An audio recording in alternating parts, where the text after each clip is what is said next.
ईडीनं केजरीवाल यांना 9 वेळा समन्स बजावलं, पण केजरीवालांनी ते बेकायदेशीर असल्याचं सांगत फेटाळून लावलं. त्यानंतर गुरुवारी केजरीवाल यांना अटक करण्यात आली. लोकसभा निवडणुकीच्या तारखा जाहीर झाल्या आहेत. त्या पार्श्वभूमीवर प्रचारालाही वेग वाढू लागलाय. अशा परिस्थितीत केजरीवालांना अटक झाली आहे.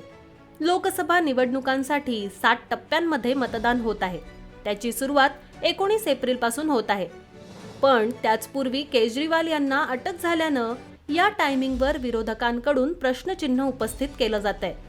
केजरीवालांना ज्या प्रकारात अटक करण्यात आली आहे ते प्रकरण गेल्या 2 वर्षांपासून सुरू आहे.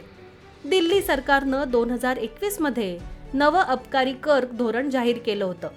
त्यात झालेल्या घोटाळ्याच्या आरोपात 2023 पासून मनीष सिसोदिया आणि आम आदमी पार्टीचे खासदार संजय सिंह देखील तुरुंगात आहेत. याच वर्षी जानेवारी महिन्यात झारखंडचे माजी मुख्यमंत्री हेमंत सोरेन यांनाही ईडीनं मनी लॉन्ड्रिंग प्रकरणात अटक केली आहे.